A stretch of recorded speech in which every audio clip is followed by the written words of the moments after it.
afternoon everybody, and welcome back to Birmingham Wildlife Conservation Park for the latest in our Wednesday Facebook Live videos.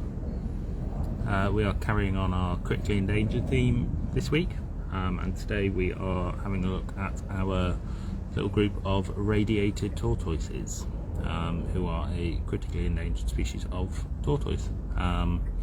As ever, please feel free to send in any questions or comments that you might have. I'll do my best to answer them, otherwise we will crack on. I will try and teach something new today.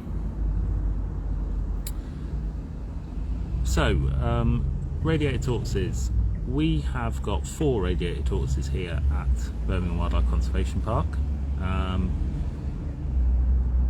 They've got an indoor kind of holding facility that they spend the nights in, things like that, but on nice days they do come out here into our gentle lemur enclosure. So I don't know if you can see the gentle lemurs just up there by the house, wondering what I'm doing, but yeah, they do come into this enclosure for a wander around on nice days, which at the moment is pretty much every day, as long as it's kind of warm enough and not absolutely tipping it down with rain, then they're fine to come out for a bit of a wander around. So like I say, we've got a group of 4 who are all in here somewhere. Our 4 aren't particularly old for a tortoise. I think they're all around about 10 to 15 years old, not sure exactly, but something like that. So yeah, they're not particularly aged for tortoises. Hi Sue, hope you're okay today.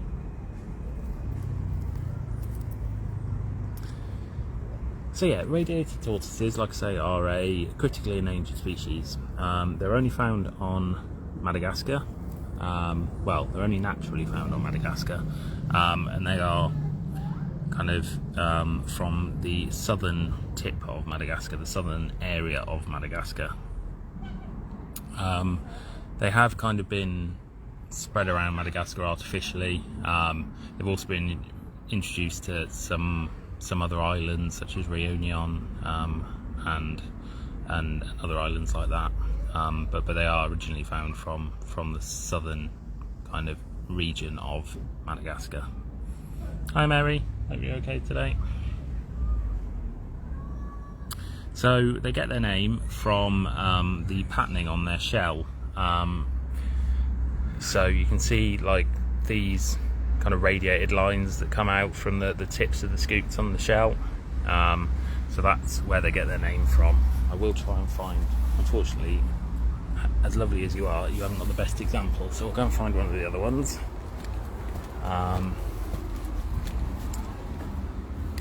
Just for a bit of a better example, this one's probably the best one. We've sat down by the fence here, wedged himself up against a rock. But yeah, you can see the radiated pattern there, coming down off the middles of the scutes of the shell there. So that's where they get their name from. That kind of radiating pattern that you can see. You can see there. Hi Tim, hope you're okay. Hope you're enjoying your visit today. Hi Stu, hope you're okay. No, so they are extremely pretty tortoises, quite similar to things like the Indian star tortoise, a similar kind of pattern, but these guys, it's very impressive in these guys. Let's have a look at you as his head was away. So yeah, the shell being so pretty and so beautiful is actually probably the main reason for these guys actually being critically endangered. Because of that beautiful markings on the shell, they are poached an awful lot. They are also taken for the pet trade in massive numbers, and these are kind of some of the reasons that they are critically endangered. I was reading up some stories last night of places in Madagascar where they found houses with thousands of radiated tortoises in them, all kind of in the network of the illegal trade. So these guys are category 1 on CITES as well, so the commercial trade in these guys is illegal. So yeah, even though that is in place, there is an awful lot of trade that still goes on for these guys. I'm very well, Stu, thank you. Yes, they are herbivorous. So they're mainly grazers. I think about 80 to 90% of the diet is kind of taken from grazing, but they will also eat some fruits and things like that. But yeah, they are pretty much just herbivorous. They don't really require any routine maintenance, Alan. They're fairly self-sufficient. Like I say, we obviously here in the UK we have to provide them with the correct UV levels and temperatures and things, especially during the winter months. Correct diet as well, but other than that, they are fairly self-sufficient in terms of looking after themselves. We don't have to do anything in regards to, you know, anything to do with the shell or anything like that. Obviously, if any of them get issues, then we need to treat them. But touch wood, so far they've done well. Hi Matt, hope you're okay, mate. Hi Ellie, no worries, no worries. You're here now, that's the main thing. Yes, so with I'll answer your question there, Stu, actually. They are more active during the day. Being tortoises and being reptilian, you know, they take a lot of their energy from when they warm up in the morning. So nice bright sunny days are when they're most active, and then obviously here when we put them away overnight, they kind of settle down after that.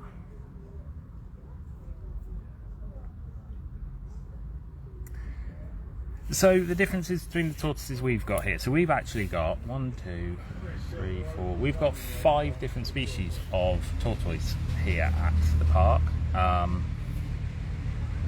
We've got 2 that are fairly similar. We've got some yellow-footed tortoises who are off-show to the public, and then we've got red-footed tortoises that are in with our tamarins in the Tamarin Conservation Centre.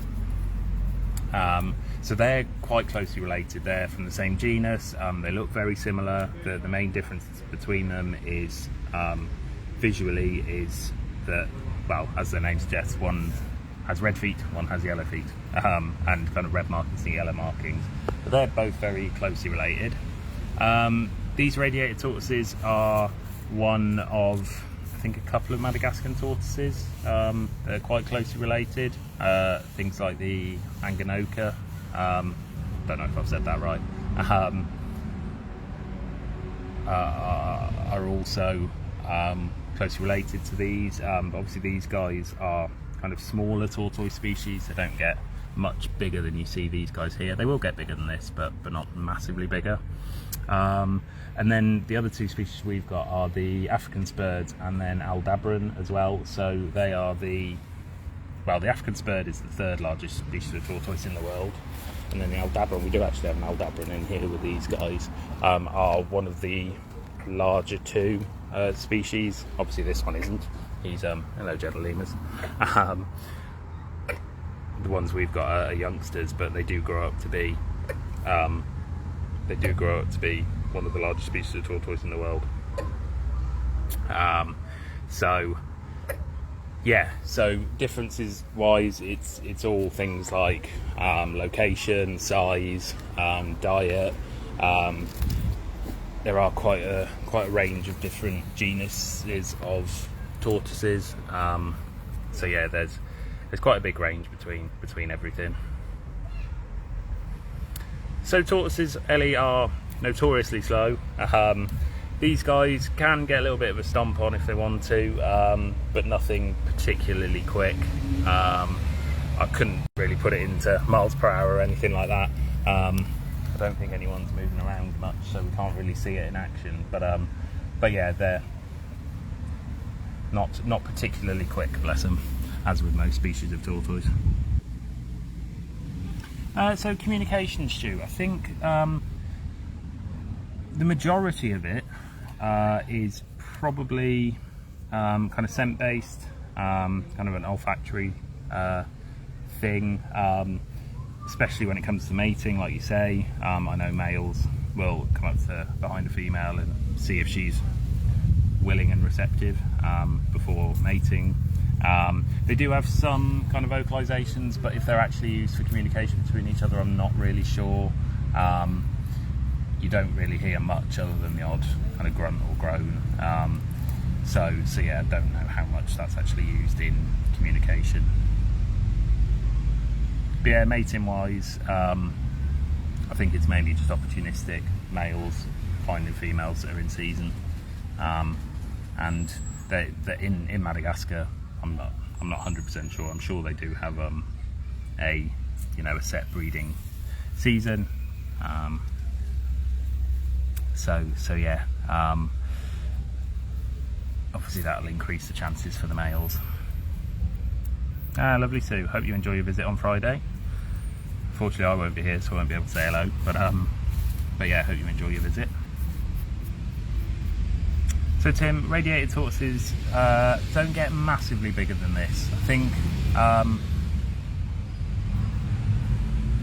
can't remember. I was reading up on it last night, and I can't remember what size is. I think kilo wise, it was up to about 16 kilo maybe, and then it's about, I think it's about 40 centimeters for tip to tip on the shell. But they're not a massive, they're not a very large species of tortoise like we see with the African spurs or the aldabrans or things like that. So yeah, they don't get massively bigger than this. So Ellie and Larissa, I found out last night the oldest recorded radiated tortoise, sorry, it was actually believed to be 188 years old when it died. Which is very impressive, and like I say, that's an estimate, because obviously they don't have the records that go all the way back. It would have been a wild caught individual, so yeah, it was estimated to be about 188 years old, which is mad, and I don't know how accurate that is, but we'll have to believe them. So yeah, I think a more average lifespan is, up towards 100, but yeah, as with most tortoises, they are very long-lived. That's lovely, Lucy. Thank you for that. No, I'm glad you enjoyed your visit yesterday. It was quite a nice day for it yesterday as well, actually.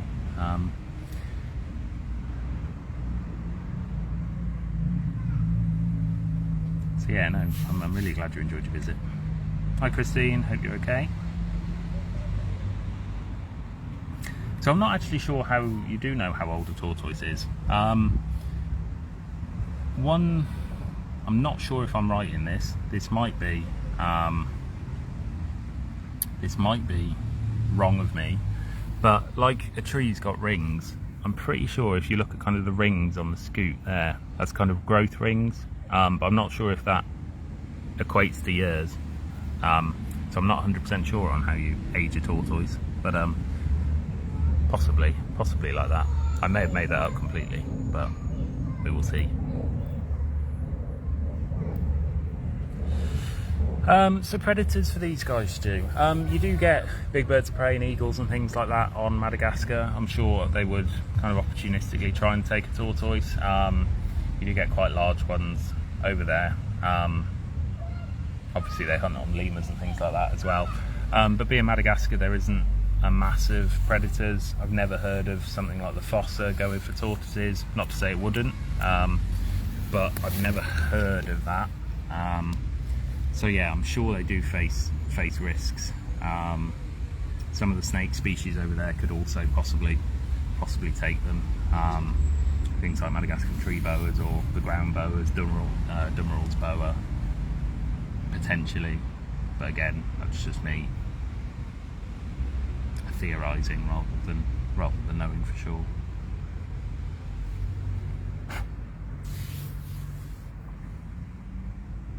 Right, I'm just going to go and have a look at a different one and we will wrap the video up. So if you've got any last minute questions, please feel free to send them in. Just realised I was sat in an ant's nest, so that's fun. Let's have a look at you, we'll come back to you. So you can see they do have differing markings on the shell. Some of them are a lot more kind of the yellowy gold colour, whereas others are a lot more black in colour.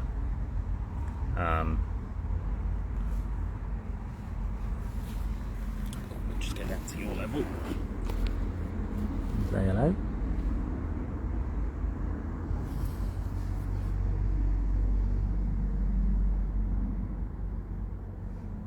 Yeah, I think so, Phil.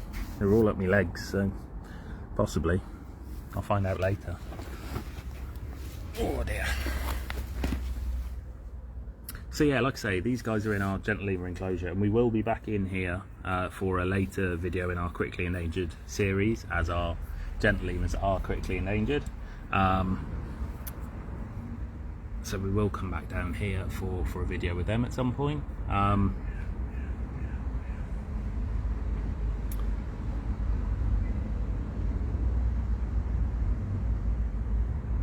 So tortoise breeding here, Tim, we've done quite well. We bred the African spur tortoises a little while ago, a couple of years ago. They bred all the youngsters and they moved on. And then other species, we've had eggs from our yellow-footed tortoises, so we'll see what happens with them. And that's about it really. The radiateds here, I think they're all males. So yeah, these guys aren't a breeding group, but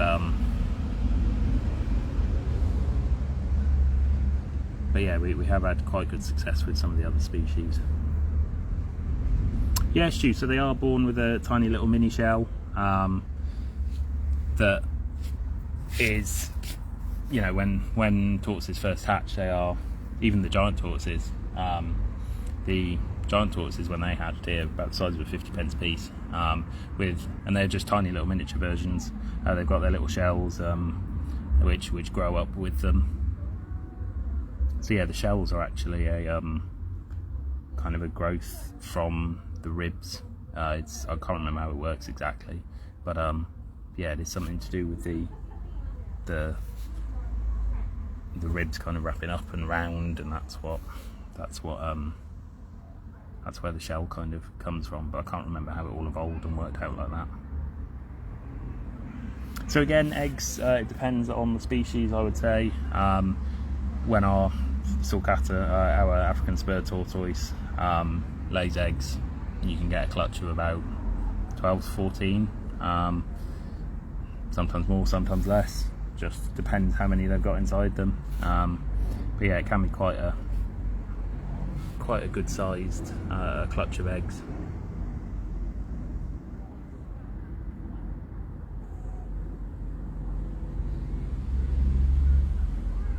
So yeah, with our critically endangered species, I think I wrote a list down this week of all our critically endangered species. I think we've got 9 different species here that are critically endangered. All right, Bozzy, what are you doing? So we've done 3 now. We've done the red-ruffed lemurs, the cotton-top tamarins, and these guys. We also have the pied tamarin to do, capuchin monkeys, the gentle lemurs here, as I said, and then we've also got electric blue geckos, Utila island iguana, and our brush-tailed bettong. So we'll try and get through those 9 as quickly as, well, not as quickly as we can, but we'll get through them over the next few weeks. And yeah, we'll try and vary it up each week. So yeah, we'll try and maybe do a primate next week to break it up. Maybe come back in here and do the gentles. Oh, actually, I don't think I'm going to be here next week. Week after, in 2 weeks, we'll be back with the next video. That's a good question, Ellie. I think sexual maturity comes, did I read about 4 to 5 years? Can't really remember. So yeah, they do take a good few years to get going before they are kind of able to reproduce. I was right, 16 kilo. Yes, they can get quite quite big and chunky. These guys aren't anywhere near 16 kilo.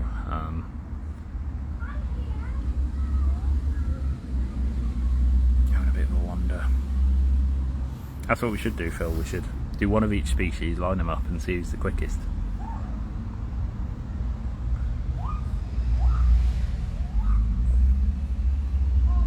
I think the giants would probably win. They've got a good turn of speed when they want to. Right then guys, we will call it a day there. So yeah, thank you for tuning in. Hope you've enjoyed learning about our radiated tortoises. And yes, like I say, I don't think I'll be here next week. So it'll probably be 2 weeks before the next video. Like I say, we'll probably do one of our critically endangered primates. Maybe you, Bozzy. Sorry, that sounded threatening. We might come back and do the gentles in a couple of weeks. But thanks for tuning in. Like I say, probably no video next week. And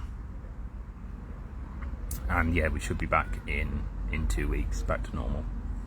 Oh, to lift one of these radiators is one person. To be fair, you can still just about lift the African spurred tortoise, the big male, on your own. But it is probably a two-man job, to be fair. But yeah, you can manage it on your own just.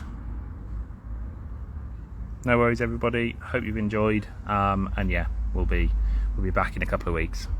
Thanks, everybody.